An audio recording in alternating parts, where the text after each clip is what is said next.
الله الرحمن الرحيم. السلام عليكم ورحمة الله وبركاته. الحمد لله وبه نستعين. أشهد أن لا إله إلا الله وحده لا شريك له، وأشهد أن محمدا عبده ورسوله، ونصلي ونسلم على هذا النبي الكريم سيد المرسلين وعلى آله وصحبه أجمعين. أما بعد، أيها المؤمنون، اتقوا الله. أوصيكم وإياي بتقوى الله، فقد فاز المتقون. Muslimin dan muslimat, mudah-mudahan dirahmati Allah Subhanahu wa ta'ala. Di dalam sebuah hadis an Aisyah radhiyallahu anha qalat, kana Rasulullah sallallahu alaihi wasallam idza amarakum min al-a'mal bima yutiqun. Qalu inna lasna kahay'atika ya Rasulullah,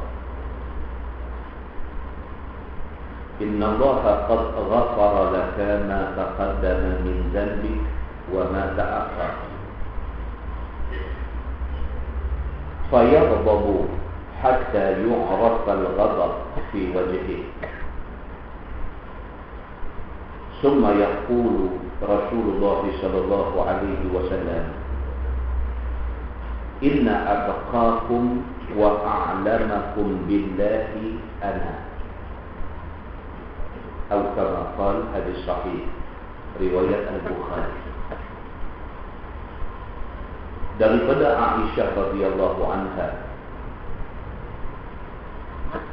kata Aisyah, Nabi sallallahu alaihi wasallam apabila dia nak suruh sahabat-sahabat dia buat satu benda, Nabi akan suruh sahabat-sahabat dia buat benda yang mereka sanggup buat sahaja. Ini Aisyah isteri Nabi.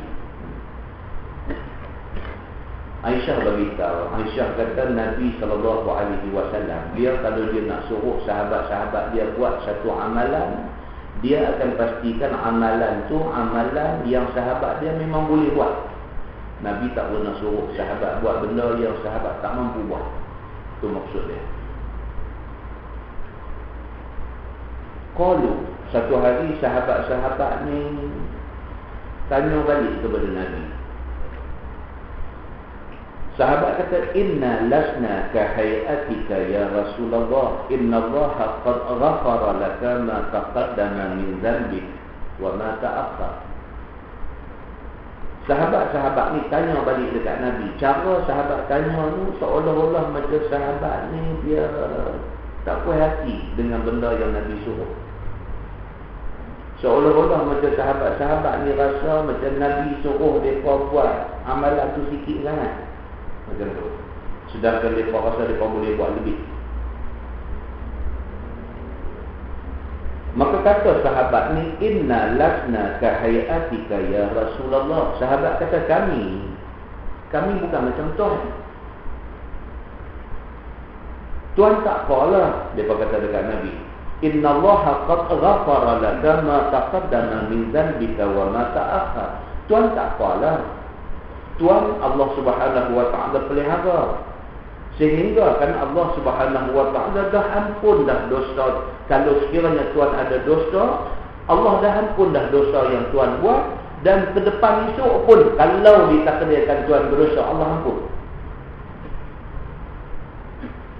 Sahabat ni seolah-olah macam mereka nak kata dekat Nabi, bila Nabi habaq dekat mereka, buat amalan ni takat ni aja, jangan melampau.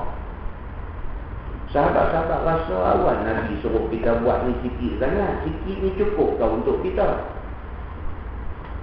So mereka kata balik dekat Nabi, mereka kata tuan tak apalah, tuan Allah Subhanahu Wa Taala bagi jaminan kalau ada dosa Tuhan dah ampun, ke depan pun kalau berdosa Allah ampun. Tuan tak apalah, kalau buat amalan sikit pun tak apa dah, pasal tuan kau mana pun selamat. Tapi kami ni manusia biasa ni, kami bukan macam tuan. Kalau sekiranya kami ni pun buat amalan sikit dengan dosa kami yang banyak ni, mana boleh amalan kami yang buat sikit ni nak menampung dosa kami yang banyak? Seolah-olahnya macam tu cara sahabat kata dekat Nabi. Fayaghdhabu hatta yu'raf al-ghadab fi wajhi. Nabi jadi marah. Nabi bila dengar sahabat respon balik macam tu, Nabi ni sudah jadi marah. Hatta yu'raf al-ghadab fi wajhi, sampai nampak kemarahan pada wajah Nabi. Nabi dah kata dekat mereka, hampa buat amalan macam ni, macam ni, macam ni, jangan lebih-lebih. Contohnya, kalau nak bangkit semayang malam, jangan sampai tak tidur malam. Tidur, bangkit semayang dalam 10 minit. Contohnya macam tu. Kalau nak puasa, jangan puasa sampai hari-hari. Puasa hak mana yang disebutkan sebagai hari sunat puasa saja. Kalau hampa betul-betul kuat pun puasa selang sehari. Hari ni puasa, esok buka. Lusa puasa, tulat buka. Macam mana puasa Nabi Daud. Jangan pergi hantam puasa sampai straight tiap-tiap hari. Sebulan penuh 30 hari. Hantam sampai 3 bulan 90 hari. Jangan sampai macam tu. Itu sudah melampau. Nabi kata. Bila Nabi suruh sahabat buat amalan ni jangan sampai melampau. Sebahagian sahabat ni sudah pergi kata dekat Nabi. Dia berkata, ya Rasulullah, janganlah duk larang kami nak buat amalan lebih-lebih. Sebab kami bukan macam Tuhan. Tuhan tak apa. Pasti Allah sudah janji Allah akan ampun dosa Tuhan.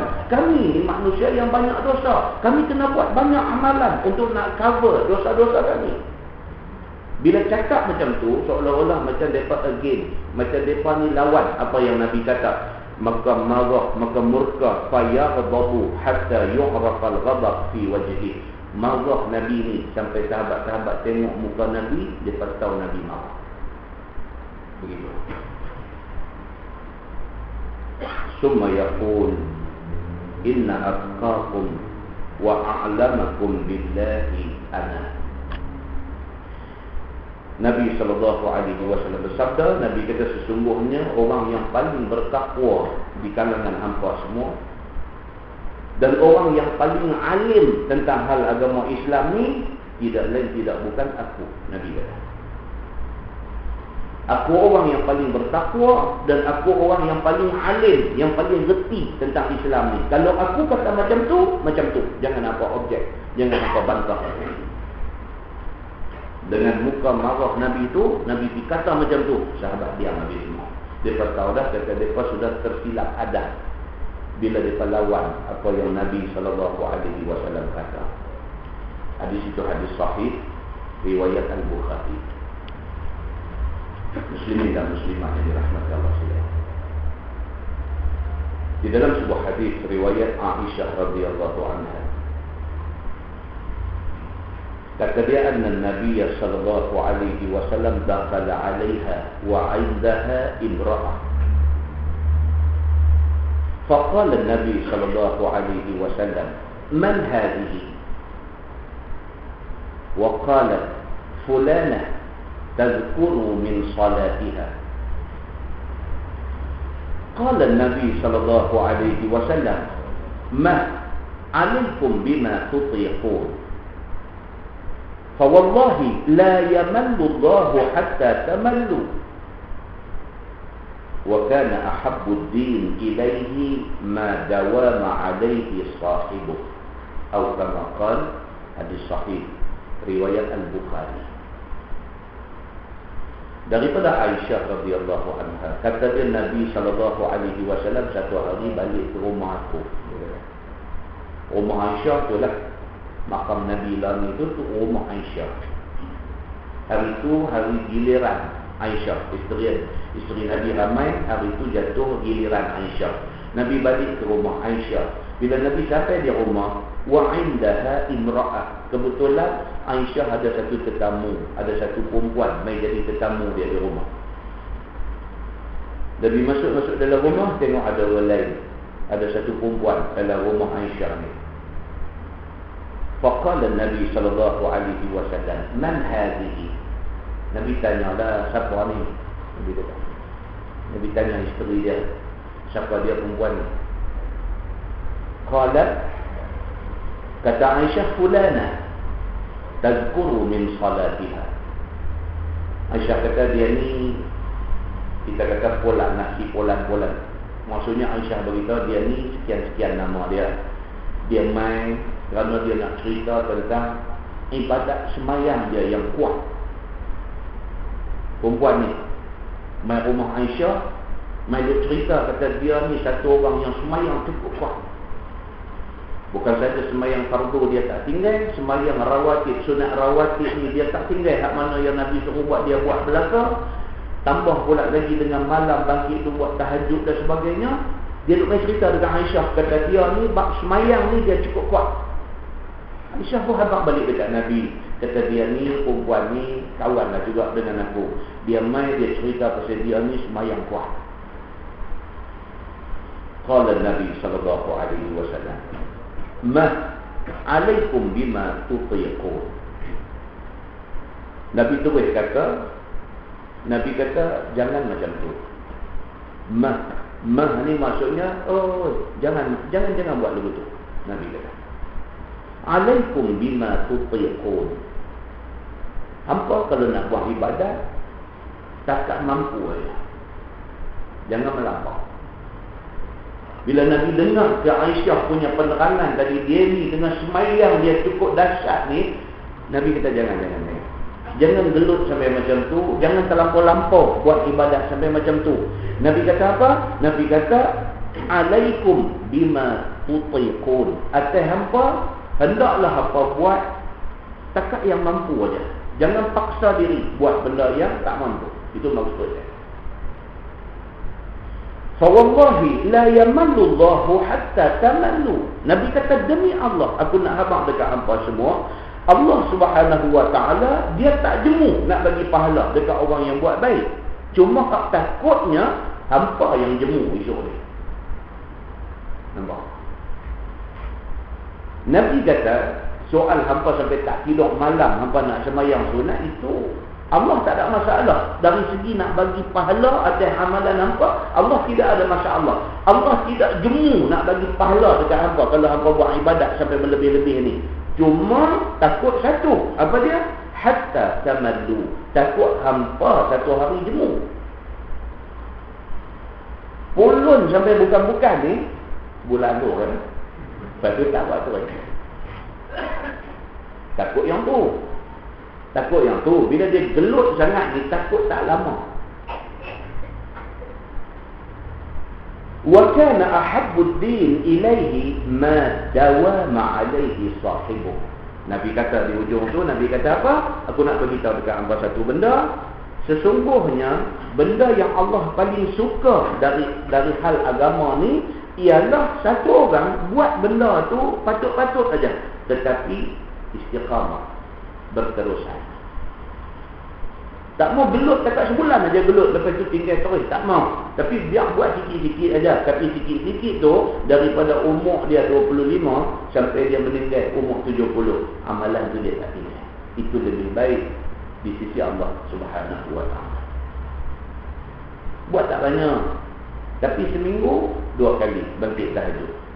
Macam itulah daripada umur 25 dulu sampailah hari dia meninggal esok umur 70, 75 berapa pun, sampai akhir hayat dia seminggu 2 kali dia ambil untuk buat tahajud, tak tinggal. Itu Allah lebih suka daripada hak semayang tiap-tiap malam ni 2 bulan berhenti terus, tak buat apa dah lepas pada tu. Allah tak mau macam tu. Maka Nabi beritahu jangan gelut sangat-sangat, takut-takut esok cemui, esok jemu. Bila cemui, bila jemu, bila dia main bosan esok, hampa tak buat langsung. Jangan macam tu. Buat patut-patut. Tapi yang patut-patut itu berkekalan lama. Itu yang dikehendaki oleh agama kita. Hadis itu hadis sahih riwayat Al-Bukhari. Muslimin dan muslimah yang dirahmati Allah sekalian. Dalam sebuah hadis riwayat daripada Abi Sa'id Al-Khudri radhiyallahu anhu, Kata dia, qala Rasulullah sallallahu alaihi wasallam, baina ana naim ra'aitu an-nas yu'raduna 'alayya wa 'alayhim khumus minha ma yablughu as-sudya wa minha ma duna dhalik wa 'urida 'alayya Umar bin al-Khattab wa 'alayhi qamis yajurru. قالوا فما أولت ذلك يا رسول الله؟ قال النبي صلى الله عليه وسلم الدين، أو كما قال hadis sahih riwayat Al-Bukhari. Daripada Abi Sa'id Al-Khudri radhiyallahu anhu. Ini kita cerita banyak kali dah. Abu Sa'id Al-Khudri ini dia orang yang mula-mula daripada kalangan sahabat yang pinjam orang. Tak pernah dapat pergi orang sakit, dia mula sekali. Kan? Tuan-tuan buka dalam Ibnu Katsir di dalam tafsir suratul Fatihah ada main cerita ni. Ketika para sahabat Nabi, di antaranya Abu Sa'id Al-Khudri, dia musafir. Seorang Arab dulu bila musafir sampai satu tempat yang ada wadi, ada kawasan ayam apa sikit, dia berhenti kemah bang. Esok continue sambung perjalanan pergi ke tempat mereka nak pergi. So dalam pada daripada berkemah tu tiba-tiba ada sekumpulan orang Badui mai cari mereka. Badui ni dia panggil nomad, pindah randah padang pasir. Mai cari, mai sampai di kemah sahabat yang di antaranya ada Abu Sa'id Al-Khudri ni. Dia mai tanya, siapa di kalangan hampa ni yang boleh berubat orang sakit? Sahabat Nabi semua tengahlah saja, tak pernah siapa berubat apa-apa. Tiba-tiba Abu Sa'id Al-Khudri ni dia mengaku. Dia kata saya, kalau kawan saya pun itu orangnya dia kawan lama ni tak tahu ni bomoh orangnya ni. Dia pergi. Dia sampai di kemah Badui ni, rupa-rupanya yang sakit ni ketua mereka. Ketua kaum Badui ni kena sengat menatang bisa. Sampai terus pengsan, tak sedar diri. Bila dia sampai, dia pun tengok-tengok, dia pegang tempat sakit kawan tu, dia baca sesuatu. Lepas tu dia embut tempat sakit tu. Dengan izin Allah Subhanahu Wa Ta'ala, macam putih terbuang. Orang kata, hilang sakit dia ni, terus bangkit duduk elok. Terkejutlah. Dan seronoknya, puak Badui ni, dia pergi ambil kambing sekawan. Rupanya bagi hadiah dekat Abu Sa'id Al-Khudri. Pasal apa? Pasal hang dah main buat sesuatu, bos kami dah okey. Ini dia hadiah dia bagi kambing. Yung kambing tu bagi fikir mereka. Sahabat-sahabat yang ada ni tanya apa ceritanya, pergi mana? Kau balik main kambing ni. Dia ceritalah. Aku pergi tadi yang sakit tu ketua mereka, lepas tu alhamdulillah Allah bagi dia sihat baik. Dia bertanya, hang buat macam mana? Dia kata, qad qara'tu ummal kitab. Aku tak apa, aku baca Fatihah saja dah. Aku baca ummal kitab, aku baca Fatihah saja dah. Aku buat tempat tu. Allah nak bagi dia baik. Dia kata, tak pernah nak buat benda ni. Abu Sa'id Al-Khudri buat. Dia kata tak apalah, apa pun kambing ni nampak malam ni makan tak lagi dah. Harap dia kambing tak tolong. Seorang lagi pula kata nanti tak bab kambing ni nanti tak dulu. Kita tak tahu lagi cerita ni. Adakah yang dibuat oleh Abu Sa'id Al-Khudri ini betul ke tak betul pun kita tak tahu lagi. Jadi kalau benda tu tak tahu betul tak betul, upah kerana buat benda yang tak tahu betul tak betul pun, kita jangan buat apa-apa lagi. Jangan duduk sembelih makan apa, jangan lagi. Kita tanya Nabi dulu. Dengar Nabi nak kata apa. Balik mereka sampai di Madinah, bagi tahu dekat Nabi. Bila beritahu Nabi senyum. Kemudian Nabi kata apa? Nabi kata bagi dekat aku kambing seekor, ada yang ambil. Jadi jawapan Nabi itu menjadi satu fahaman kepada semua orang, kata tidak salah. Apa yang dibuat oleh Abu Sa'id Al-Khudri itu tidak salah, sehingga kan Nabi saja, bukan Nabi nak sangat kambing tu. Nabi nak bagi tahu kata tak salah. Maka hasil yang diperolehi daripada dibuat tu pun itu tidak salah. Nabi kata bagi kat aku seekor halal, apa ambil tidak benar buat apa. Ini cerita Abu Sa'id Al-Khudri radhiyallahu anhu. Hadis ini diriwayatkan daripada Abi Sa'id Al-Khudri radhiyallahu anhu.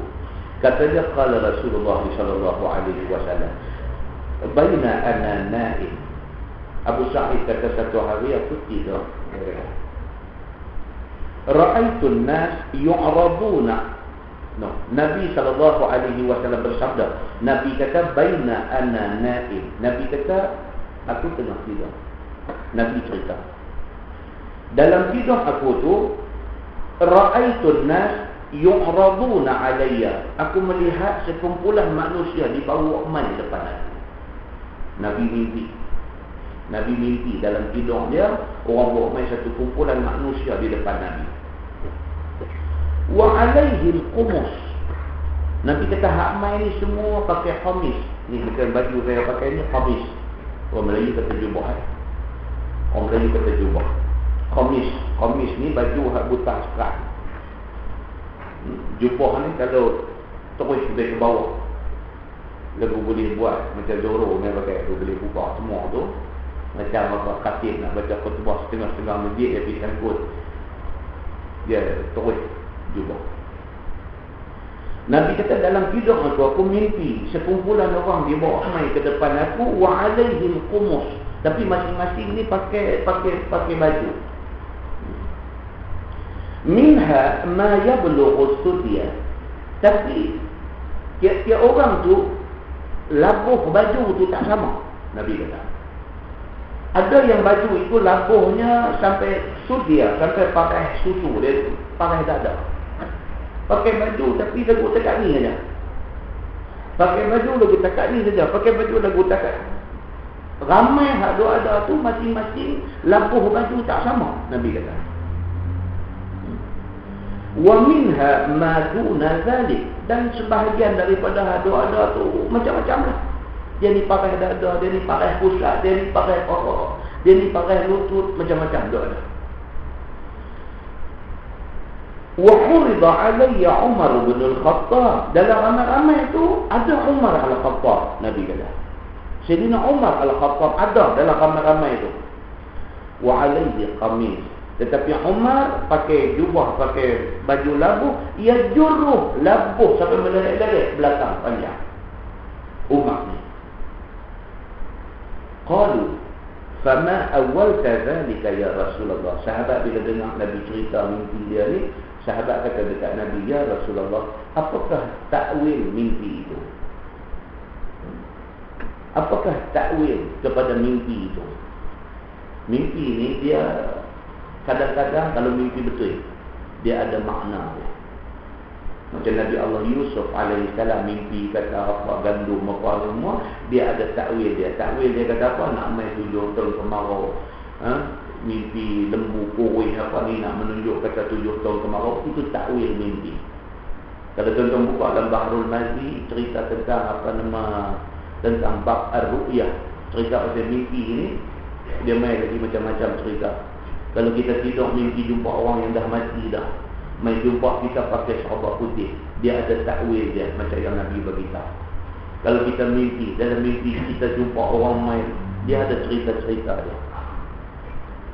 Itu takwil mimpi. Jadi bila Nabi cerita dekat sahabat-sahabat, Nabi kata aku tidur, tiba-tiba aku mimpi satu kumpulan manusia main, masing-masing pakai baju, labuh baju tu berbeza, tak sama. Ada yang pakai dada, ada yang pakai macam-macam. Dalam ramai-ramai ada Umar Al-Khattab. Umar pakai jubah labuh sampai melerak-lerak. Sahabat kata, ya Rasulullah, apakah takwil mimpi itu? Qala Nabi sallallahu alaihi wasallam, ad-din. Nabi kata maksud mimpi itu ialah ad-din, agama. Di dalam syarah hadis ini diberitahu maksudnya ialah apa. Dia kata maksudnya Umar Al-Khattab ni dari segi agama dia cukup hebat sekali.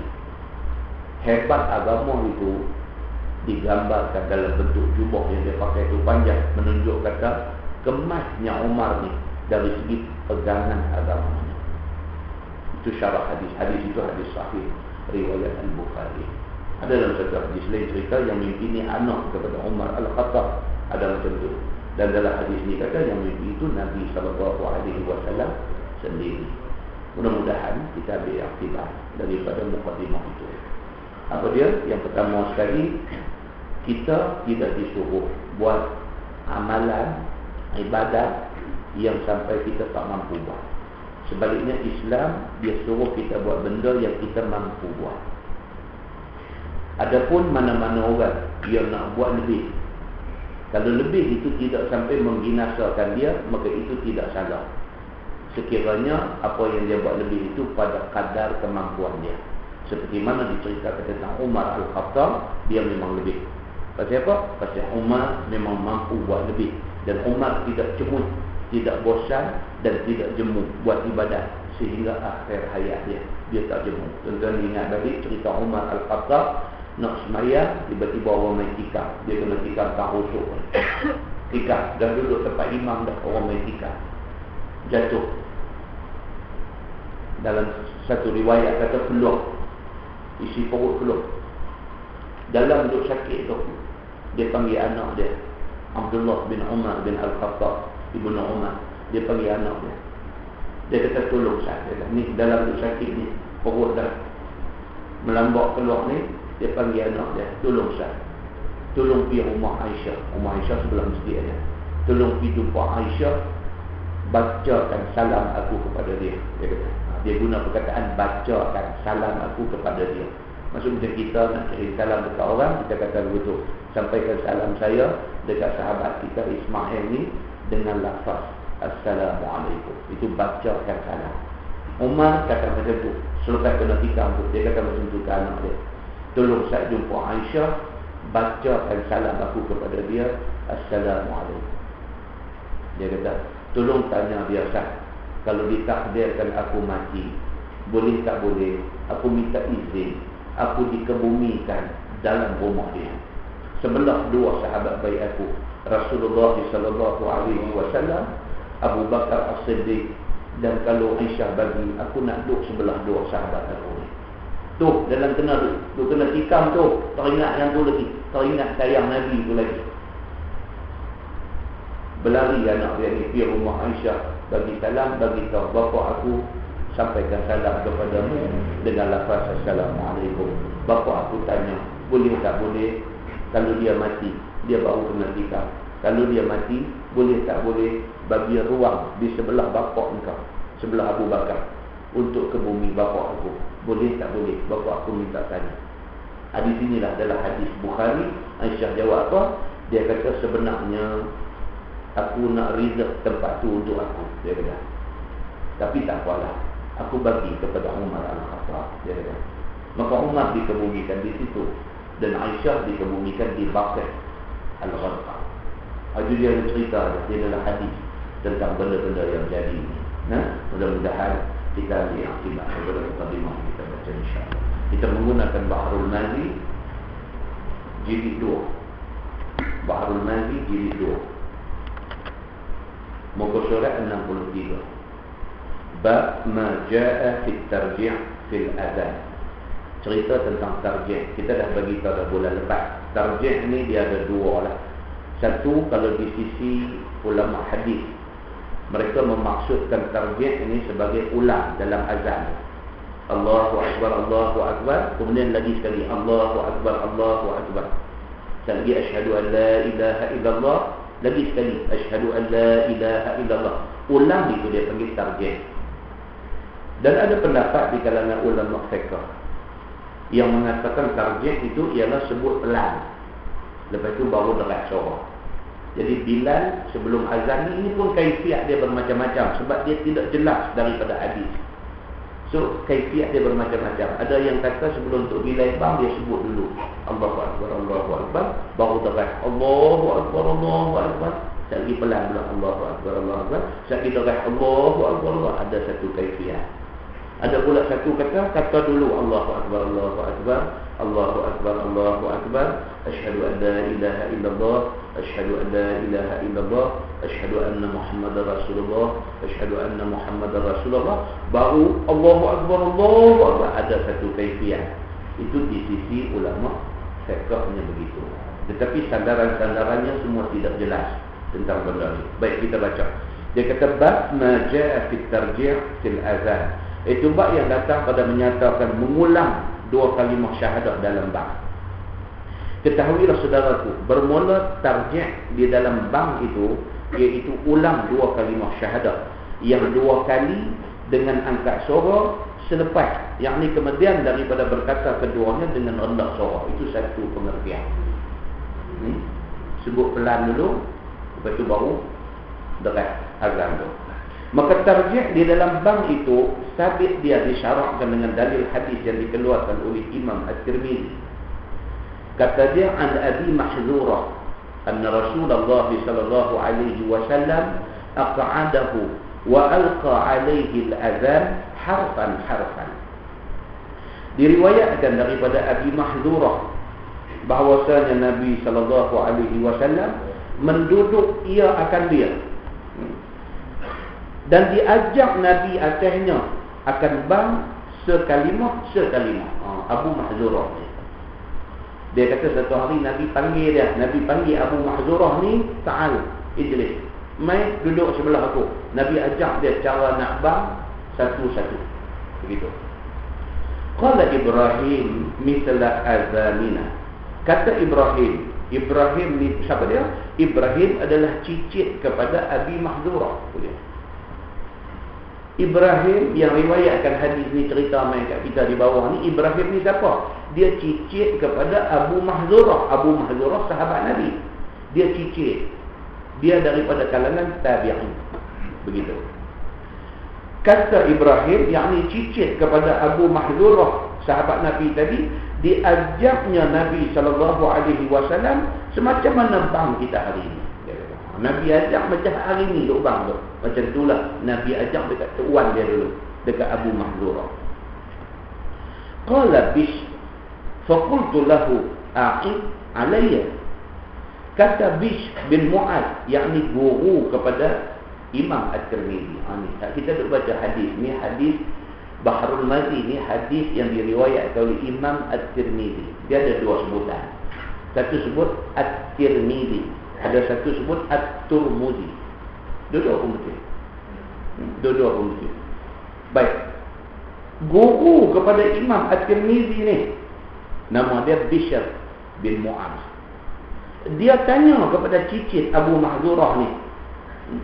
Dan kata Bishr bin Mu'adz, yakni guru kepada Imam At-Tirmizi, maka aku kata baginya, ya Ibrahim, ulang olehmu akan ajak Nabi SAW atasku.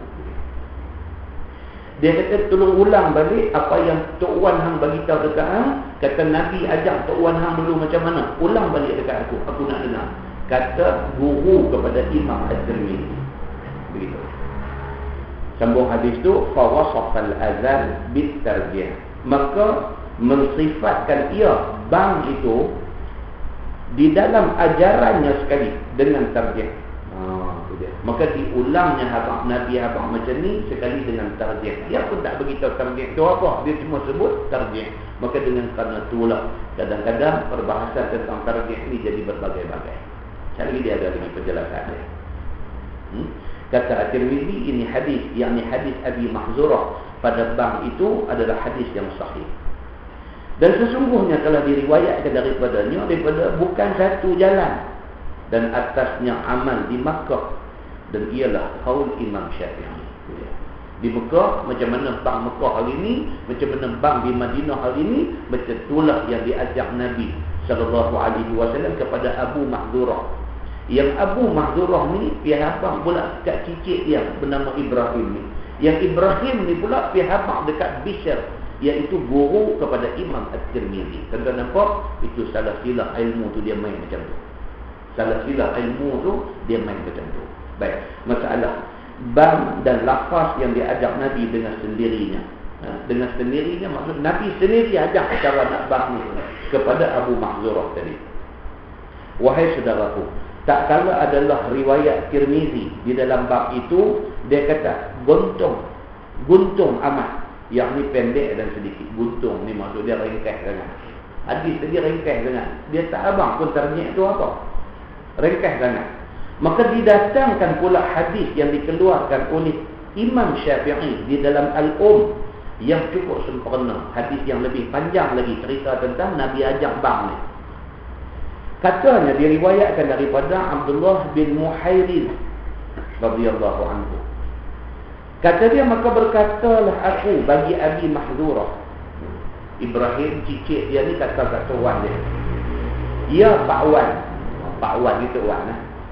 Kan? Ya Pak Wan, dia kata wahai Tok Wan, bahawasanya aku nak keluar ke negeri Syam, dan bahawasanya aku takut ditanya orang akan bang yang diajak Nabi kepada Tok Wan.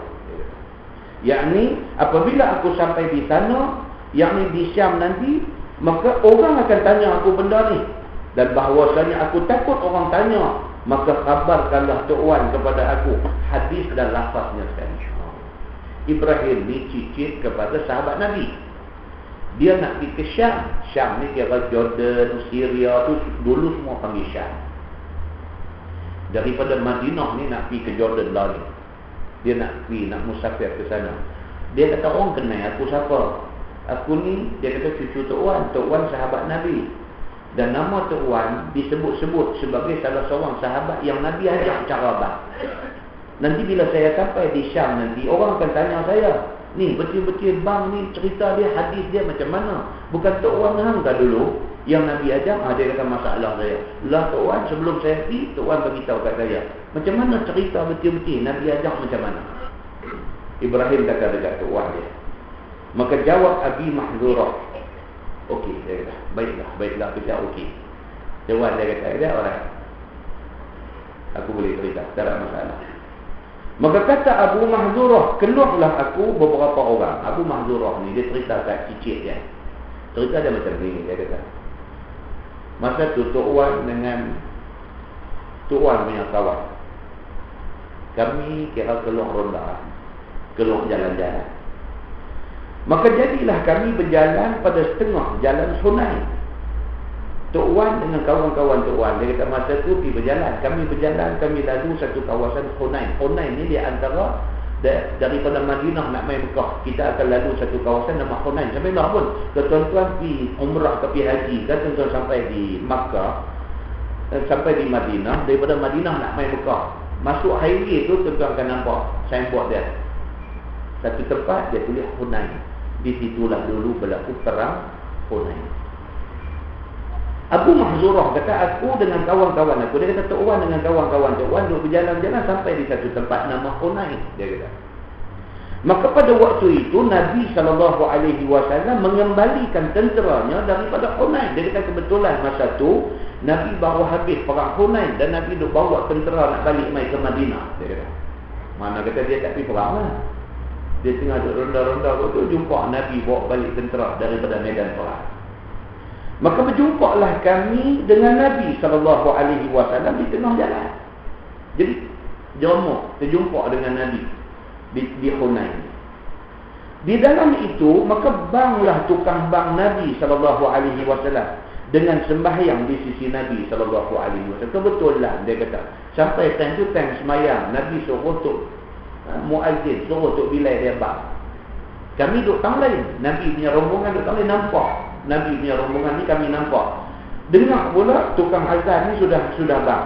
Maka aku dengar suara tukang bang itu, padahal kami sedang bersinduh. Semua ni bersinduh ni muttaqian dalam bahasa Arab, maksudnya duduk berehat, duduk menyandang. Muttaqian. Kami masa tu duduk jalan-jalan apa semua penat, kami berhenti berehat nampak rombongan Nabi duduk ada sana. Dengar pula muazzin Nabi, tukang bang Nabi sudah bang. Kami duduk dengar, masa tu kami duduk rehat. Maka keriaulah aku, ni Abu Mahzurah ni. Maka keriaulah aku mengajuk dan mengejek-ngejek bang itu. Nakai awalnya dia ni dulu. Nakai. Dia dengar tukang bang duduk bang, dia buat, dia ajuk-ajuk, dia buat ejek-ejek. Nakai. Rupanya didengar oleh Nabi SAW akan suara aku tu. Nabi dengar, dia duduk mengajuk. Dia mengajuk orang bang tu, dia duduk buat ajuk-ajuk, cara menghina begitu. Dengar kepada Nabi SAW.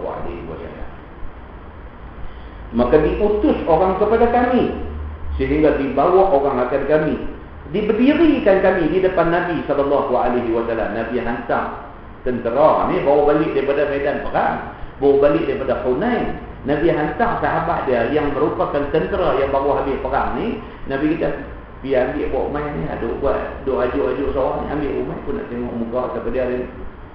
Bawa Umay habis lah buat ni. Umay bagi berdiri di depan Nabi SAW, yakni sebagai orang salah. Dia kata Umay jadi orang salah. Umay duk berdiri, tangan duk kiam belakang, duk tengok bawah, lagu orang salah. Orang salah begitu lah. Bila Umay berdiri, mata duk tengok bawah. Maka sabda Nabi SAW, siapa daripada kamu yang aku dengar suara dia sesungguhnya tinggi tadi? Nabi kata, suara dia bunyi deras tadi duk ajuk-ajuk tu siapa? Nabi tanya. Kerana sememangnya suara Abi Mahzurah itu sedap dan nyaring, boleh didengar ke mana-mana. Memang suara dia ni meresip. Bila dia buat ajuk tu dengar. Pasal suara dia tu dia tajam, dengar ke telinga Nabi. Nabi tanya siapa dia ada buat suara deras ni, siapa dia? Nabi tanya. Maka ditunjuklah oleh orang semuanya kepada aku. Yang kata kawan-kawan ni pun tak cover kawan tu. Nabi tanya-tanya siapa dia, tak tunjuk. Kami dah dia ni yang kata kawan ni kan, lagu tu yang tu ada. Bukan kata masing-masing mengaku nak dah. Kami dah ni. Tunjuklah dekat Abu Mahzurah ni. Maka Nabi SAW pun melepas akan semua mereka itu dan ditahannya aku seorang. Nabi kata tak apa, okey, hak lain semua apa boleh pergi. Hang seorang dulu. Nabi kata Abu Mahzurah ni yang kata Tok Wan kepada Ibrahim tadi ni, dia kena tahan dengan Nabi. Maka sabda Nabi SAW, Qum, Nabi kata, bangkit, bangun kamu berdiri, bang semaya. Nabi kata. So dia, Nabi berkata kat dia lagu tu, hang kan yang suara deras tadi tu, tak apa hang bangkit. Lah hang bang. Nabi kata. Maka bangunlah aku. Takutlah kat Nabi ni kan, takut. Lagu orang lala ni lah jahat-jahat, nakal-nakal, liak-liak ni. Kalau tu imam panggil dan dia main kena perut dia, nak terkencing dia macam-macam ni, leceh tu imam panggil aku. Dah sepak dah, aku bukan buat apa-apa. Takutlah. Takut tu imam bukan buat apa pun. Nak minta tolong dia satu benda, tapi dia takutlah. Pasal apa? Dia duk tahu dia nak kan. Takut. Abu Mahzurah ni bila Nabi panggil-panggil main, Nabi dah tanya-tanya, Nabi tahan dia. Nabi kata dekat dia, tak apa lah ni, hang tolong bangkit, hang bang. Maka tiadalah rasanya pada masa itu suatu yang aku benci lebih daripada aku benci Nabi SAW. Itu dia Abu Mahzurah. Masa tu dia nakal. Oh, dia kata masa tu tak ada manusia yang aku benci dalam dunia ni, melainkan Nabi ni lah aku paling benci. Ada kau buat aku macam ni? Lalu budak sekolah lah, budak sekolah. Cikgu disiplin tangkap. Bila tangkap, panggil dia duduk tanya dia depan orang semua. Dalam hati ni macam-macam sumpah seranah kat cikgu ni. Ada tak apa. Jumpa kat aku satu hari tu. Ni dalam hati ni, dia punya meluat, dia punya benci ni dekat cikgu disiplin hak tahan dia ni. Macam itulah jadi. Orang salah bila kena tangkap ni, dia jadi macam ni. Maka dia kata pula dalam hadis ni, dia kata apa? Maka tiadalah rasanya pada masa tu satu yang aku benci lebih daripada aku benci Nabi SAW. Dan bencikan barang yang disuruh oleh Nabi kepada aku ni. Nabi duk buat aku lagu budak-budak, suruh aku bang pula bagi semua orang duk dengar. Aku benci dekat Nabi dan aku benci benda yang Nabi suruh aku buat ni. Nak cerita masa tu begitu. Baik. Maka berdirilah aku di hadapan Nabi SAW. Lalu diajak Nabi SAW akan bang itu dengan sendirinya. Nabi ni tuan-tuan, dia bukan nak pergi buat tahanan dekat orang, nak pergi balon, nak pergi buat tak tentu dekat kawan ni. Dah, Nabi ajak dia. Hang turut ajuk-ajuk orang bang tadi. Hang pergi nak jadi tok bilai kot. Mai aku ajak hang, dah nak bang macam mana. Nabi ajak dia elok. Tak ada aku kata nak marah kan, nak maki hamun dia kan, nak dorkah dia, apa tak ada. Nabi ajak dia elok, Nabi ajak sendiri dekat dia. Nabi tak panggil orang lain main suruh tolong ajak tak. Nabi ajak dia sendiri tentang bang ni. Maka sabda Nabi SAW, kata olehmu, Allahu Akbar, Allahu Akbar, Allahu Akbar, Allahu Akbar. Ashhadu an la ilaha illallah, Ashhadu an la ilaha illallah, Ashhadu anna Muhammadar Rasulullah. asyhadu anna Muhammadar Rasulullah. Kemudian sabda Nabi sallallahu alaihi wasallam, ulang olehmu dan lanjutkan suaramu. Tang ni lah yang cerita sebahagian orang piamik kata tarjih ni. Dia kata jadi sebelum bang tu sebut daripada Allahu Akbar sampai asyhadu anna Muhammadar Rasulullah. Sebut pelan-pelan dulu, lepas tu baru sebut deras. Itu yang dikatakan tarjih mengikut faham sebahagian daripada ulama. Begitu. Baik. Kemudian sabda Nabi sallallahu alaihi wasallam, asyhadu an la ilaha illallah, asyhadu an la ilaha illallah, asyhadu anna Muhammadar Rasulullah, asyhadu anna Muhammadar Rasulullah, hayya 'alas salah, hayya 'alas salah, hayya 'alal falah, hayya 'alal falah. Nabi ajak begitu. Allahu Akbar, la ilaha illallah. Kemudian dipanggilnya aku pada waktu selesai bang, maka diberinya akan daku satu pundi-pundi yang di dalamnya berisi suatu daripada duit perak. Dah ajak dah satu. Lepas habis dah Nabi ajak dia pun bang elok di depan Nabi. Nabi bagi hadiah pula, bagi satu oncang, satu pundi-pundi, bagi buka-buka tengok ada duit perak pula dalam tu. Jadi dia ni tak sangka lah, dia ingat Nabi nak marah dia ingat Nabi nak denda dia apa tak. Tengok-tengok Nabi ajak dia elok, lepas tu Nabi bagi hadiah pula dekat dia, dapat duit pula lagi. Kemudian menghantar Nabi SAW akan tangan Nabi yang mulia itu di ubun-ubun kepala itu. Lepas pada Nabi bagi hadiah kat dia, Nabi ambil tangan buah atas kepala dia. Orang dah kata bagi blessing. Nabi bless dia. Nabi pegang kepala dia. Kemudian dilalukan tangan Nabi yang mulia itu ke muka aku. Kemudian di hadapan aku. Kemudian sampai ke jantung aku. Kemudian sampailah tangan Nabi SAW ke pusat aku. Mujung kompi manggil dia. Nabi pegang dia daripada kepala. Nabi sapu muka dia, sapu main, Nabi berhenti tang jantung dia. Kemudian Nabi sapu pergi sampai stop dekat pusat dia. Nabi buat begitu. Maka sabda Nabi SAW, barakallahu fi wa baraka alaih. Nabi doa pula bagi kat dia. Nabi kata dekat dia apa dia? Barakallahu fi, Allah berkati kamu. Wa baraka alaih, dan mudah-mudahan Allah berkati ke atas kamu. Nabi doa pula kat dia macam tu. Maka kata aku, yakni kata Abu Mahzurah ni, ya Rasulullah, suruhlah hamba jadi tukang bank di Mekah. Berubah terus kena tangan Nabi yang mulia ni berkat mukjizat Nabi SAW. Hak tadi kita baca dia kata apa? Tak ada manusia yang dia benci melainkan Nabi lah dia benci. Tidak ada benda yang dia benci melainkan hak Nabi suruh dia buat ni, suruh bang ni lah yang dia benci.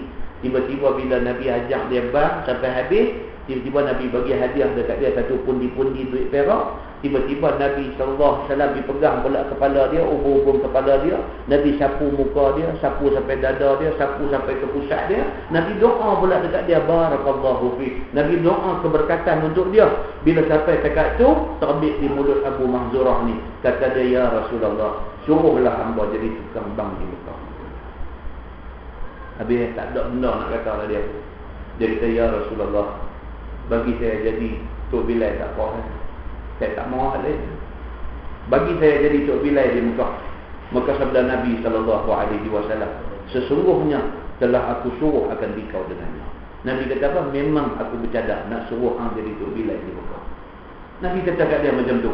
Maka kata Abu Mahzurah lagi, maka hilang sekalian perkara yang ada di dalam diri aku, yakni benci aku kepada Nabi SAW itu, dan kembali yang demikian itu sekaliannya kasih dan sayang yang teramat-amat kepada Nabi SAW.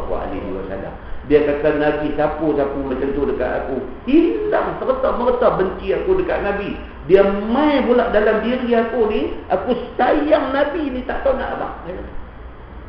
Itu ni yang kata Nabi. Nabi SAW. Maka kembali aku ke Mekah dari masa itu Attah bin Asid. Baca dia Attah, tu nama dia. Pada masa itu Attah bin Asid dijadikan Nabi SAW sebagai pemerintah ataupun amir Nabi di Makkah.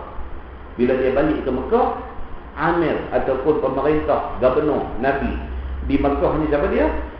Attah bin Asid. maka jadilah aku tukang bang sembahyang di sana. Atas suruh Nabi. Dia pergi tu dah tahu dah. Amil negeri dah tahu dah, kata dia ni Nabi hantar Amil untuk jadi Tok Bilal. Dan jadilah aku tukang bang sembahyang di Makkah daripada suruh Nabi SAW. Bila Nabi suruh ni, makna kata cukup istimewa. Nabi suruh. Nabi pilih. Macam mana Muaz bin Jabal. Kan Nabi pilih dia daripada ramai-ramai yang ada ni untuk nak hantar pergi ke Yaman sebagai utusan Nabi, untuk nak pergi ajak orang Yaman. Bila dipilih oleh Nabi ni, satu tasyrif, satu kemuliaan kepada orang yang Nabi pilih. Satu kemuliaan. Nabi SAW pilih Abu Mahdurah hampir jadi Bilal bang di Makkah, kata Imam Syafi'i. Dan bermula bang dan qamat sebagaimana yang telah aku hikayatkan daripada keluarga Abi Mahdurah itu, maka barang siapa mengurangkan sesuatu daripadanya ataupun mendahulu kemudiankan susunan kata-kata azan itu, nescaya mengulang dia akan bang. Macam Nabi kata tu kena ikutnya tu. Tak boleh kita hidup culang kali. Pipi pekuk-pekuk telinga dekat mikrofon tu, hayya 'alas shalah, start tu dulu. Tak boleh. Imam Syafi'i kata kalau siapa pergi duduk upside down, pergi duduk tunggang terbalik susunan azan tu, dia pihak ni dulu, dia pergi kemudian main dulu, dia kena bang balik. Bang dia kira tak sah, dia kata. Jangan duk tambah, jangan duk kurang, jangan duk apa. Buat macam mana yang ditunjuk oleh Nabi SAW. Kalau dia buat ubah yang tu, nescaya mengulang dia akan bang itu. Sehingga didatangkan barang yang dikurangkan dan tiap-tiap suatu daripada pada tempatnya. Buat exactly macam yang Nabi tunjuk. Nabi mau macam tu. Muslimin dan muslimat yang dirahmati Allah. Dia ke depan dia ada perbincangan panjang lagi. Dia akan main tajuk esok ni, kalau tengah duduk bang, batai wuduk. Nak buat macam mana? Nak berhabis juga ke? Cuk Ustaz, biar yang semayang mai balik ke? Kalau kata cuk, biar semayang mai balik, nak sambung ke ataupun nak start lagi daripada awal ke? Tu semua ada cerita dia, ada perbincangan dia di dalam hadis-hadis Nabi SAW. Benda boleh jadi tu lah. Dia ambil tone tinggi punya, ke ya bawah dia tembak ke bawah. Ayah semayang sudah batai. Kan batai nak ambil tu, nak ambil suara cantik, nak suara tinggi, dia ambil bocor. Allah nak balik kat orang, minta orang dekat orang duduk belakang ni, nak lari di pencok, main balik, nak sambung ke ataupun nak start balik ke, ataupun dah bocor bila habis dulu azan tu, lepas tu baru pergi ambil ayat semayang ni ke macam mana. Dia ada perbincangan dia. Tentang kita dalam hidup kita banyak benda yang kita baru ni sahabat tanya, dia kata, Ustaz, satu orang bernazar, dia kata untuk nak pergi umrah, bernazar. Dia kata, aku kalau macam ni, aku nak pergi umrah. Tiba-tiba tak ada nak pergi, dia pergi jadi sakit apa-apa. Dia dah bernazar dah, kata nak pergi, tiba-tiba jatuh sakit, tak boleh nak pergi. Macam mana nak buat Ustaz? Kes macam ni. Dan apa? Benda simple saja, very simple. Tapi banyak orang pun dia tak tahu nak selesai masalah tu. Nak buat macam mana? Dia tak. Nak kena gagah pergi juga, kau berosong pergi apa semua tu, nak kerana pasal benda dah nazar kan? Ataupun pakai kira ma'assalamah, habis begitu je Tuhan pun tahu aku bukan saja tahu pergi, aku dah sakit, pakai dia ambil begitu kan? Ataupun macam mana dia nak buat? Ataupun dia nak upah orang kan untuk pergi buat umrah yang dia nazarkan kan? Ataupun dia nak batalkan nazar tu, dia kena bayar kafarah kerana membatalkan nazar ke apa dia. Ini benda yang kadang-kadang kita tak teringat. Satu hari benda tu mai baru kita teringat. Nak tahu apa hukum dia. Ini di antara benda ni. Baik. Masalah dia kata bang dan qamat dan bilangan kalimahnya. Jadi dia ulang baliklah. Bang macam yang kita duduk dengar dulu, qamat pun dia satu-satu macam tak boleh baca. Bawah tu dia kata masalah tarjih dan ikhtilaf ulama. Dia akan bincang dengan kita abang tadi.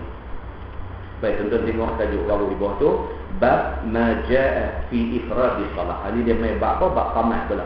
Bab yang datang pada menunggalkan qamat. Tuan-tuan tengok, perkataan as-salah itu sebenarnya makna macam-macam. Arab ni dia guna perkataan as-salah yang popular di kalangan semua orang. As-salah maksudnya sembahyang. Tapi ada tempat dalam Quran, dalam hadis, bila disebut as-salah makna dia doa. Dia guna as-salah juga, tapi maksud perkataan as-salah itu ialah doa. Macam dia kata apa? Semalam saya cerita di Masjid Brown Garden. Semalam Nabi SAW dia duduk mengajar, dia duduk pergi masjid, duduk apa. Ada seorang yang duduk berkhidmat dalam masjid tu sehingga menarik perhatian Nabi. Nabi memang notice orang ni. Tapi dia bukan orang yang duduk barisan hadapan. Nabi tak kenal pun dia nama apa. Tapi Nabi notice dia ni. Nabi tahu dia ni kira tenaga penggerak. Dialah yang nampak duk atok, duk buat kerja, duk apa dia ni. Satu hari Nabi mai tak ada, tak nampak dia ni. 2 kali, 3 kali Nabi mai tak nampak dia ni. Nabi tanya apa? Mana pergi satu orang yang macam ni Nabi bagi tahu sifat dia. Oh, sahabat bagi tahu dia ni dah mati dah ya Rasulullah. Dah mati dah. Nabi marah. Nabi kata pasal apa sampai tak ada siapa seorang bagi tahu dekat aku kata dia ni mati. Sahabat-sahabat duk ingat dia ni siapa aja, dia bukan orang yang duduk barisan hadapan, dia bukan orang yang Nabi kenal nak. Bagi mereka dia ni orang biasa aja, jadi dia mati tak payah abang dekat Nabi lah. Kita settle mayat dia, kita ke bumi habis lah. Rupanya Nabi SAW dia notice orang ni. Nabi tak tahu nama. Nabi tak tahu dia siapa, tapi Nabi tahu dia ni orang penting. Bila orang habaq kata dia ni dah mati, Nabi marah. Nabi terus tanya, kubur dia di mana? Dia habaq kami simpan dia di sini. Nabi terus pergi ke kubur dia dan Nabi solat di sana. Solat tu apa maksud dia? Solat tu sebahagian kata pergi semayang, tapi dah di sisi ulama hadis kata Nabi pergi berdoa di kubur dia. Dia guna perkataan solat membawa maksud berdoa. Nabi pergi di kubur dia dan Nabi berdoa untuk kesejahteraan dia yang dikebumikan di situ. Itu maksud. Baik, malam ni pula dia main majaa fi ifradi salat. Itu bab yang datang pada menunggalkan qamat. Solat tu diguna pada maksud apa? Qamat. Macam tu pula. Ketahuilah saudaraku, bermula menunggalkan qamat itu iaitu berkata di dalam qamatnya begini. Allahu akbar, Allahu akbar. Asyhadu an la ilaha illallah. Asyhadu anna Muhammadar Rasulullah. Hayya 'alal salah, hayya 'alal falah. Qad qamatis salah, qad qamatis salah. Tang tu yang ulang 2 kali. Allahu akbar, Allahu akbar, la ilaha illallah. Begitu. Baik. Kemudian dia kata, maka demikianlah menunggalkan qamat seperti mana suruh di dalam hadis yang dikeluarkan oleh Imam At-Tirmizi ini. Kata hadis tu an Anas bin Malik radhiyallahu anhu qala umira Bilal an yashfa'al adhan wa yutiral iqamah. Itu hadis dia. Maksud dia daripada Anas bin Malik radhiyallahu anhu telah disuruh Nabi SAW akan Bilal bahawa menggenapkan bang dan menggasalkan dia akan qamat. Nabi suruh macam tu. Bang genap dua. Tapi untuk qamat diganjilkan satu-satu je. Allahu akbar. Asyhadu an la ilaha illallah. Asyhadu anna Muhammadar Rasulullah. Satu-satu saja. Itu disuruh oleh Nabi sallallahu alaihi wasallam. Kata At-Tirmizi, hadis Anas bin Malik itu adalah hadis yang hasan lagi sahih. Dan dia adalah qaul setengah daripada ahli ilmi, daripada sahabat-sahabat Nabi sallallahu alaihi wasallam dan tabi'in. Dan dengan dialah berkata Malik, Imam Malik dan Imam Syafi'i dan Imam Ahmad dan Ishaq. 3 mazhab kata macam tu. Imam Malik mazhab Maliki, Imam Syafi'i mazhab Syafi'i dan Imam Ahmad mazhab Hanbali. 3 mazhab kata macam tu. Bila qamat tunggal Allahu akbar, asyhadu an la ilaha illallah, tunggal. Imam Hanafi saja dia ambil qamat ni matna, dua-dua macam mana bang juga. Dia seorang saja yang berpendapat begitu. Baik, masalah qamat dan makna menunggalkannya. Kata Imam Nawawi rahimahullahu taala, makna menunggalkan qamat dan menggasalkannya itu ialah didatangkan satu-satu kalimahnya dengan tunggal seperti di dalam awal bab yang disebutkan tadi. Nanti kita tak payah ulang lah. Dia akan ulang balik qamat itu sebut satu-satu. Dan tengok muka sebelah. Qamat dan hikmah menunggalkannya. Apa hikmah? Qamat ni disebut satu-satu. Kata Imam Nawawi rahimahullahu ta'ala, dan bermula hikmah menunggalkan qamat itu dan menggenapkan itu. Menggenapkan qad qamatis salah, qad qamatis salah. Yang kedua. Okey? iaitu bahawasanya bang itu bagi memberitahu akan orang yang gaib, maksudnya orang yang tak ada di masjid, maka diulangkan dia. Bang yang kita repeat, yang kita target, yang kita buat dua-dua kali ni, pasal apa? Pasal bang ni tujuan nak panggil orang yang tak ada di masjid suruh main. Maka ulang dua-dua kali. Kawan ada di rumah, bila dia dengar Allahu Akbar, Allahu Akbar, dia baru nak bangkit, baru nak pergi pancong, baru nak ambil ayat semayang, baru nak main. Jadi kita bagi time dekat dia. Maka azan tu dua bagi time. Dia kata baik, supaya adalah ia lebih-lebih menyampaikan kepada, memberitahu kepada orang yang gaib yang tak ada di masjid ni. Sedangkan qamat itu bagi segala orang yang hadir. Qamat ni hak ada dalam masjid ni dah. Qamat nak semayang, maka tak perlu diulang dua-dua kali. Dia kata, maka tiadalah berhajat kepada mengulang-ulangnya. Dan kerana inilah berkata ulama adalah mengangkat dan meninggikan suara pada qamat itu kurang daripada dalam bang, dan hanya sahaja diulang pada lafaz qad qamatis salah dengan tertentunya pada itu sahaja, kerana maksudnya ialah nak membangunkan orang supaya sembahyang. Itu sebab dalam perbahasan mazhab pun ada mazhab yang kata bila tok bilal qamat semua orang duduk. Bila sampai tang qad qamatis salah baru bakal bangkit masa tu. Pasal apa? Pasal mengambil faham di sini. Tapi hadis yang lebih kuat mengatakan apa? Mengatakan jangan bangkit lagi sehinggalah imam sampai, baru semua bangkit untuk sembahyang. Bila imam dah keluar daripada bilik dia ataupun imam dah sampai di masjid dah, nampak imam baru bangkit. Ada yang kata begitu. Supaya apa? Supaya makmum tak pakai berdiri duduk cangak dengan aku. Mana imam tak main lagi, kan dia tak mau duduk. So duduk semua. Nampak imam main baru bangkit. Tapi ada sebahagian kata apa? Bila Bilal sampai tang qad qamatis salah, masa tu pakai bangkit. Itu pendapat dia kata. Dan dia kata masalah bang dan takbirnya dengan nafas yang satu. Ini kita beritahu bulan lepas. Kata Imam Nawawi rahimahullah ta'ala, dan berkata ashab kita, disunatkan bagi tukang bang bahawa berkata ia tiap-tiap dua takbir di dalam bang itu dengan nafas yang satu. Allahu Akbar, Allahu Akbar. Dua tu satu nafas. Dia tak mau kita pergi bang Allahu Akbar, nanti tu Allahu Akbar. Ada juga bila masjid mana kan dia buat style macam tu. Itu style dia, bukan yang disuruh oleh apa nama yang dikatakan oleh Imam Nawawi. Imam Nawawi kata yang tu senapan. Bahkan kalau dalam tajwid tuan-tuan, kita tak boleh waqaf di tempat yang tak boleh waqaf. Berdosa pun ada. Macam kita baca idza jaa an-nasrullahi wal fath, tak boleh. Sebab jaa itu satu kalimah. Kita tak boleh berhenti idza jaa, berhenti tu, sambung an-nasrullah, tak boleh. Jaa itu satu kalimah, tak boleh berhenti tengah-tengah. Curi nafas di situ haram. Tak boleh. Dia ada cara dia. Bang pun sama. Allahu Akbar, satu nafas. Dan kalau nak buat pelik, ada pelik pun ada.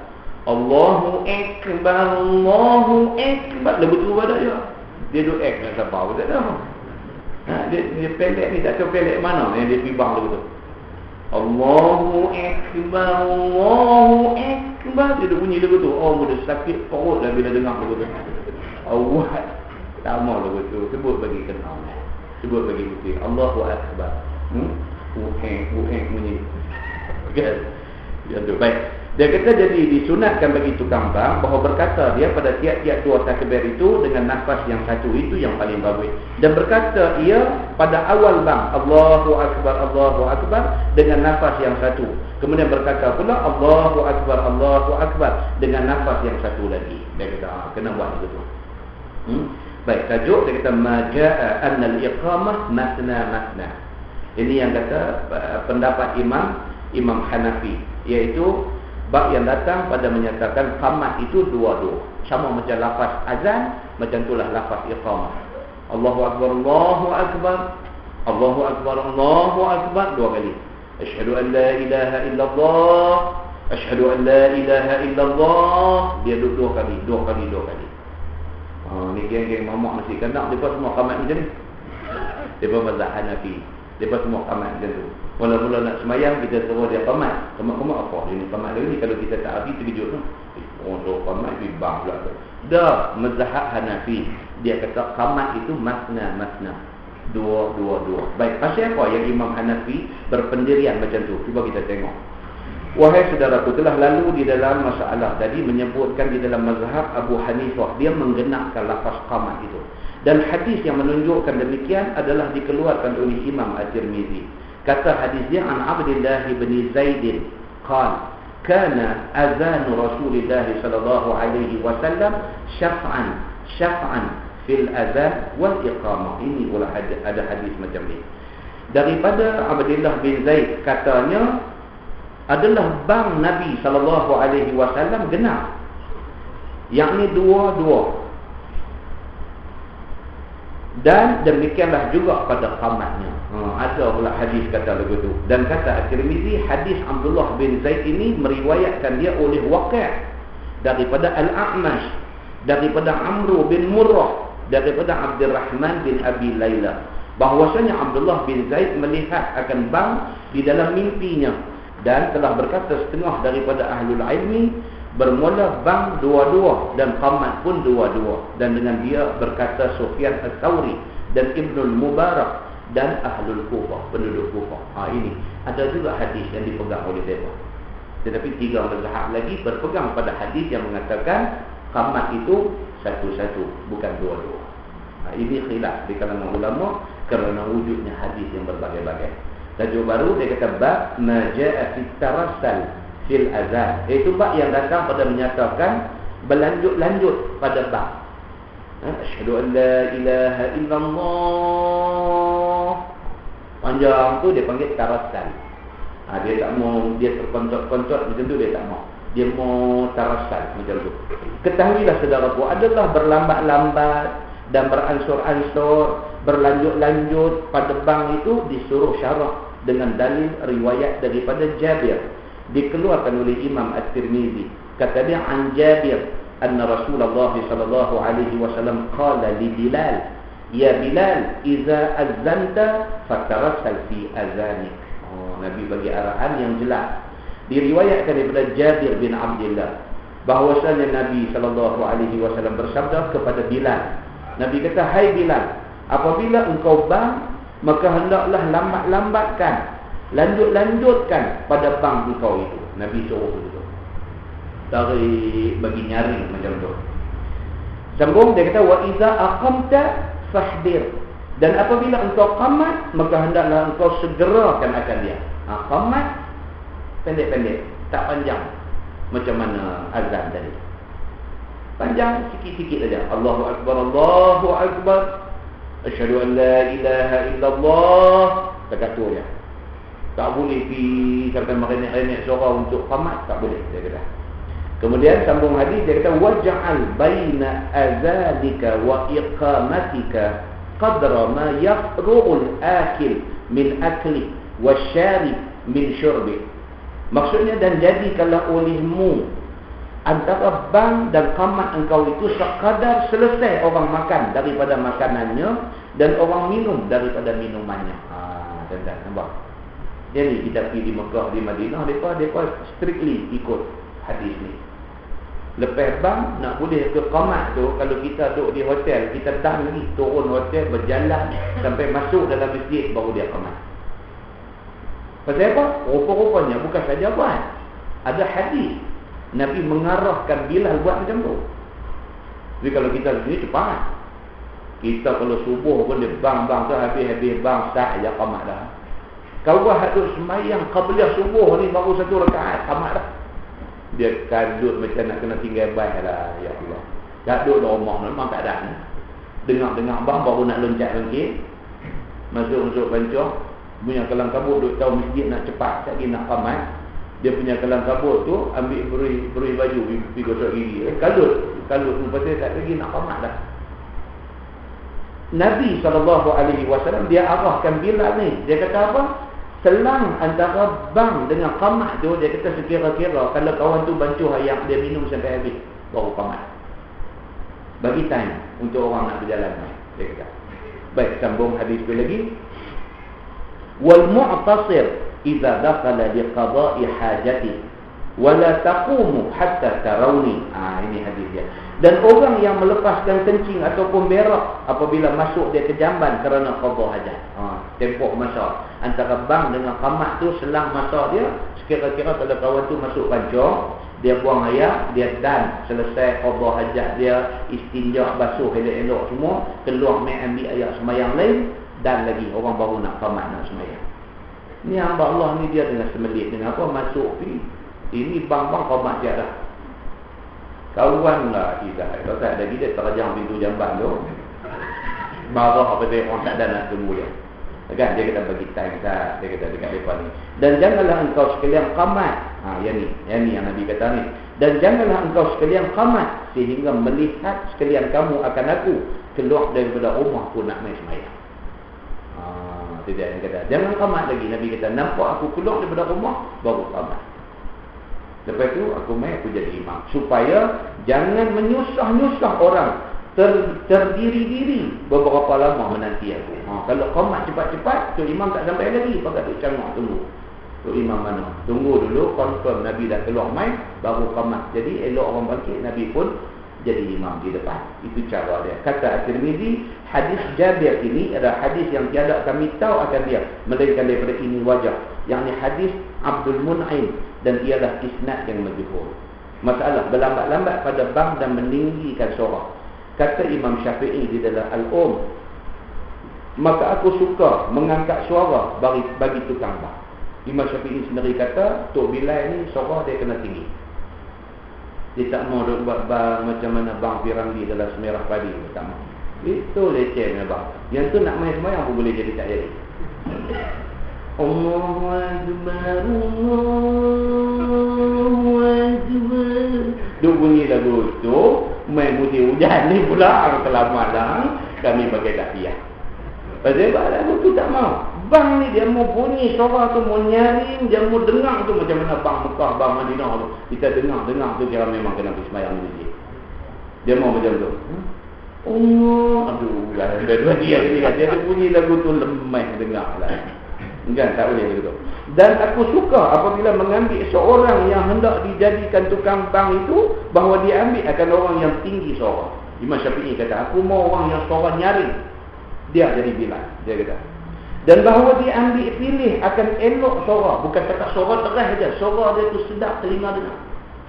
Sedap. Macam tu.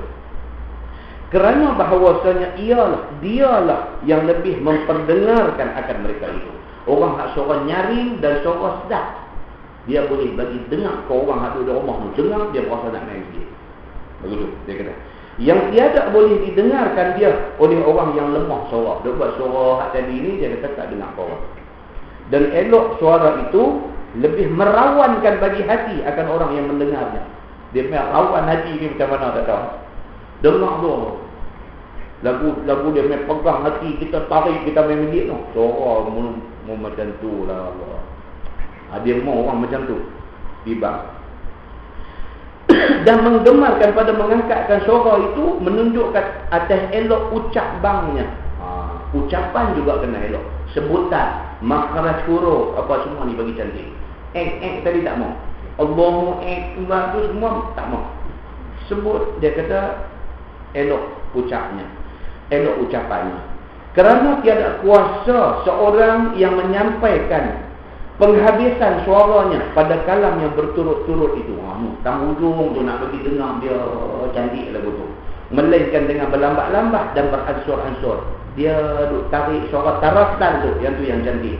Maka aku, kata Imam Syafi'i, aku sukakan elok ucapan bangnya. 2 kali dia ulang. Aku suka orang yang ucapan fasih, elok orang ni bang. Dan memberi nyata-nyata bunyinya. Bunyi itu bagi clear. Asyhadu an la bunyi bagi elok. Ni asyhadu an la ilaha, dia lebih fasih daripada Arab lagi. Asyhadu an la ilaha illallah. Dia duduk bunyi lagu macam nak bang, mau tak mau lagu tu, lagu segan tak segan, tak mau. Dia kata mau suara, dia kata mau memberi nyata bunyinya dengan tiada memantul-mantul bunyi itu. Dan tiada berlagu-lagu pada kalamnya. Dan tiada bersegera. Dia kata jangan ni berlagu sampai merenek-renek ke ujung tu. Dia kata sampai dia jadi semua pun orang dengar ni semua pun tak mau, dia kata. Dan jangan bersegera macam nak cepat-cepat sangat, tak mau. Dan tersebut di dalam kitab Al-Mazahibul Arba'ah. Ni kitab ni cukup popular lah. Mufti-mufti semua negeri baca kitab ni. Al-Mazahibul Arba'ah. Apa nama, ada dia tulis Al-Fiqhu Alal Mazahibil Arba'ah. Fiqh berdasarkan 4 mazhab. Dia akan cerita bab ni, mazhab ni kata apa, ni kata apa, ni kata apa, ni kata apa semua. So dia kata dalam kitab Al-Mazahibul Arba'ah, dan makruh ditinggalkan berlambat-lambatan pada bank itu. Kalau tak mau tarasal, tak mau nak ujung tu bagi lajak suara tu, dia kata makruh. Kalau tak mau buat lagu tu makruh. Dia kena buat lagu tu. Dia kata. Dan berlambat-lambatan pada mazhab Syafi'i itu ialah dengan sekira-kira ditunggalkan tiap-tiap celah kalimah bank itu dengan satu suara, melainkan takbir yang pertama dan akhirnya sahaja. Itu penjelasan yang tadi lah. Dan makruh juga berlagu-lagu dan bunyi macam menyanyi. Dia kata dia ni yang kita tak faham. Dan makruh juga, ini kata-kata Imam Syafi'i di dalam kitab dia Al-Um. Imam Syafi'i kata dan makruh bang berlagu-lagu dan bunyi macam menyanyi-nyanyi. Dia kata tak mahu. Orang dengar dia ni duk bang ke, dia duk menyanyi lagu Kuch-Kuch Hotahi ke apa lah, leceh. Dan dia punya irama dia tu, dia punya irama tu tak bunyi bang, dia bunyi macam lagu Hindustan. Bunyi, kata dia ni tak mahu dia tu. So Imam Syafi'i bagi ingat makruh kalau hidup buat lagu pelik-pelik ni. Dan yang sunatnya bahawa berkekalan tukang bank itu atas satu lagu. Dia kata lagu apa? Lagu macam mana yang ditunjuk oleh apa nama Bilal dulu. Bilal dia bank dia straight macam mana bank Mekah, bank Madinah tu straight dulu, tapi sedap dia lagu tu. Dia tak ada renyek-renyek lagu ni, dia tak ada. Masalah bank dan makna segala kalimahnya. Yang ni makna dia kita semua tahu lah. Allahu Akbar, asyhadu an la ilaha illallah. Itu semua kita tahu. Cuma tentang sebutan hayya 'alal falah tu juga baik-baik. Kita dengar masjid mana apa body dia bang hayya 'alal falah, dia bunyi gitu. Hayya 'alal falah. Dia tak ada syaddah dekat fa lam alif ha. Lam tu tak ada syaddah. Dia pergi baca hayya 'alal falah. Falah ni maksudnya peladang. Farmer. Jadi kalau kita hayya 'alal falah, mailah kita pakai jadi peladang. Dia ni awak pasal beras tak cukup. Kalau dia ajar kita pakai jadi peladang, dia jadi masalah. Sebut bagi betul hayya 'alal falah. Falah, bukan falah. Begitu. Baik, maka marilah sekalian kamu kepada kemenangan. Itu maksudnya, bukan falah. Kemudian disudahi seruan itu, bank itu dengan barang yang mendatangkan hebat dan juga jaga hati kepada Allah. Kita dengar tu berasa hebat ke suara azan tu. Baik. Wallahu a'lam. Tabunina. Lepas ni dia masuk bab fi idkhalil usbu' al-uzun 'inda al-azan. Itu bab yang menceritakan tentang masuk jari ke dalam telinga ketika azan. Bila nak bang jari boleh lubang telinga. Dia beritahu hikmah dia apa dia? Hikmah dia nak bagi suara terah lagi. Buh dalam lubang telinga. Bila buh lubang telinga dia tak apa dengar, bila dengar dia terah lagi. Kan? Bila dia tak buh lubang telinga dia akan terah sangat ni pelan lagi. No, azan dia suara terah. So, buh dalam lubang telinga biar tak dengar terah itu. Itu yang kata hikmah idkhal al-usbu', masukkan jari di dalam apa nama lubang telinga. Lepas tu fi taswib bil fajri. Cerita dalam sembahyang subuh dia ada as-salatu khairun minan naum. As-salatu khairun minan naum. Perkataan as-salatu khairun minan naum tu itu taswib dia bagi. Naum tu dia tak boleh panjang sangat. Itu kena jaga. Tak boleh hidup buat lagu ujung-ujung lain. Hayya 'alas salah panjang, jadi buat as-salatu khairun minan naum. Bila tu tak boleh. Dia naum tu dia pendek dia. As-salatu khairun minan naum. Itu dia panggil taswib. Kita akan bincang detail besok.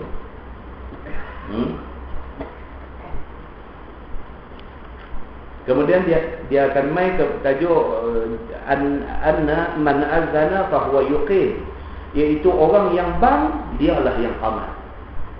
Berlaku pada zaman Nabi, dia akan cerita esok ni apa nama satu orang lain bang, lepas itu satu orang lain nak qamat. Nabi tahan. Nabi kata kau yang bang tadi, dia paman. Nabi tahan. Satu sahabat lain bang. Lepas dia bang, tengok Bilal bangkit. Bilal nak paman. Nabi tahan Bilal. Nabi kata siapa yang azan, dia yang paman. Nabi kata itu juga ada di dalam hadis. Kemudian fi karahiyatil azan bi ghairi wudu. Ini perbincangan yang kita contohkan tadi ini. Makruh kalau sekiranya nak bang sedangkan tak ada wudu. Tak ada yang sembahyang nak bang, makruh. Kan? Jadi kalau bang pastikan ada wudu, kecuali kalau tengah-tengah bang batal wudu. Dia ada penyelesaian kepada benda tu, kita akan baca insya-Allah. Kemudian dia kata annal imam ahaqqu bil iqamah. Imam yang berhak nak menentukan bila nak mula qamat.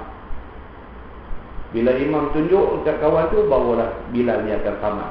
Ataupun dia kejip mata ke, dia angkat kening kan, ini understanding antara dua orang. Baru dia bangkit dan qamat. Kemudian fil azan bil lail, cerita bang 2 kali sebelum subuh ni. Tengah malam bang dah sekali, lepas tu lagi masuk waktu subuh tu bang lagi sekali. Bang 2 kali ni ada ke hadis yang menceritakan tentang benda ni.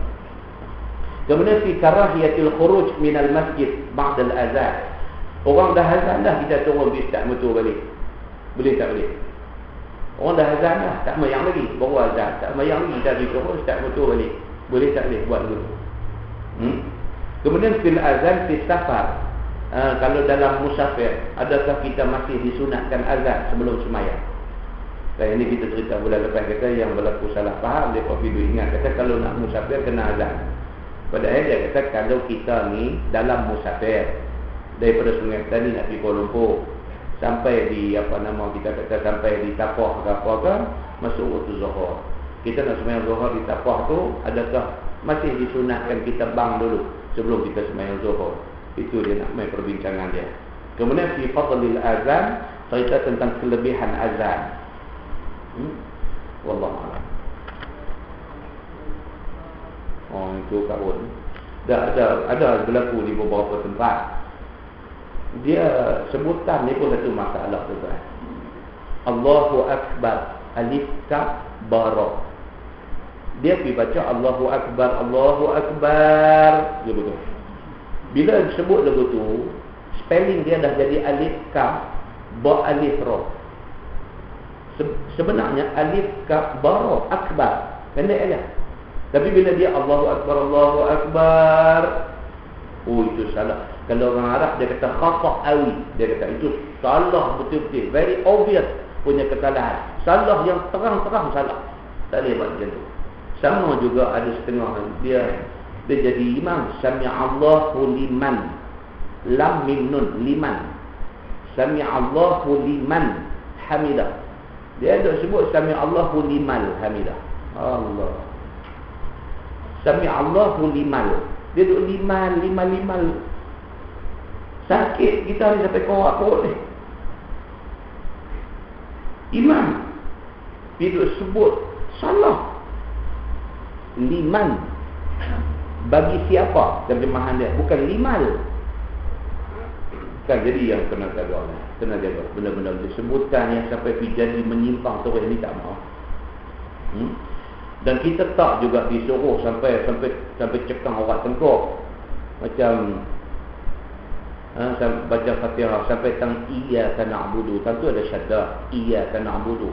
Sampai iyyaka na'budu wa iyyaka, tu pun kita sakit perut juga tu kan. Dia kaedah baca ni senang. Dia adalah hadis Nabi kata apa? Nabi kata iqra'ul Quran biluhunil Arabi. Nabi kata baca Quran ini dengan luhun, dengan slang Arab. Slang Arab. Nabi ni Arab mana? Dia Arab Saudi. Kita pergi Mekah, Madinah, dengar imam-imam dia baca macam mana. Kita kalau kita mengaji taji keras-keras sangat ni, kadang-kadang sampai ke peringkat kita kata bacaan imam masjid Mekah tu tak betul. Nabi Zahlu takkan dia tak betul. Imam masjid Mekah, masjid Madinah ni PhD tuan-tuan dalam agama, dan mereka ni hafiz. Mereka ni hafaz Al-Quran. Di Mekah dia tak panggil hafiz, dia panggil qari. Qari itu maksudnya hafiz lah. Malaysia ni kita kalau budak hafal Quran kita panggil hafiz. Arab dia tak panggil hafiz, dia panggil qari. Qari itu maksudnya orang hafal Quran. Nak jadi imam Masjidil Haram, Masjid Nabawi itu satu PhD dalam agama. Yang kedua, mereka ni memang mengaji Quran betul. Mereka ni qari, mereka ni hafiz. Mereka baca sebutan, mereka taklah sampai macam tu punya tekan. Itu yang kata luhun Arab. Itu yang kata bacaan slang Arab. Jadi kita jangan pergi sampai macam betul lah tempat tu tasydid, tapi sampai bunyi tu, sampai habis nak bagi salam ni Assalamualaikum warahmatullahi sampai bunyi lagu tu, kita jatuh hati kita, lampu ni jatuh pelpung kita. Assalamualaikum warahmatullahi sampai bunyi lagu tu. Kita jumpa dah benar-benar, ya Allah kata. Teruk sangat. Dan taklah kata lagu tu, Assalamualaikum warahmatullahi. Cukup. Warahmatullahi. Terkejut kita ni di belakang ni. Jadi hati-hati tuan-tuan. Hati-hati. Tajwid ni kita belajar, tapi kita kena macam Nabi kata, Iqra'ul Quran biluhunil Arabi. Hendaklah kamu semua membaca Quran dengan luhun Arab, dengan sebutan Arab. Sebutan Arab ni maksudnya sebutan bertajwid, tetapi yang tidak sampai ke tahap sampai nak jadi logat tu tak mahu. Begitu. Baik itu. Jadi kes yang tadi ini yang kata Allahu Akbar panjang tu memang salah. Khata' awi. Itu salah terang-terang, jangan buat macam tu. Wallahu. Bulan depan ada. Bulan depan tak ada. Jadi jadual dah diedarkan. Bulan depan cuti sekolah. Jadi kuliah kita tak ada. InsyaAllah kita sambung bulan lagi satu. Bulan Jun kita akan sambung tajuk ni yang apa tadi ni, sampai masukkan jari ke dalam lubang telinga ketika azan. Yang baik itu daripada Allah dan tak baik itu silakan tangguh dengan tasbih kafarah dan surah Al-Asr. Subhanallah. Astagfirullah.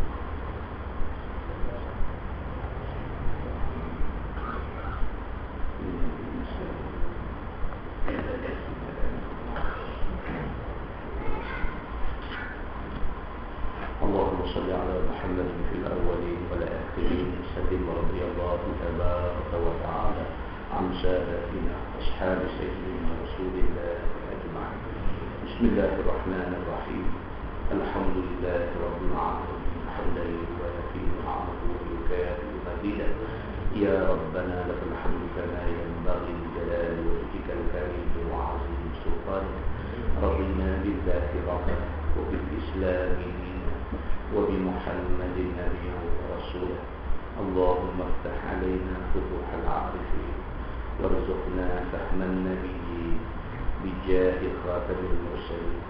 اللهم فقهنا في الدين وعلمنا التأويل واهدنا صراطك المستقيم.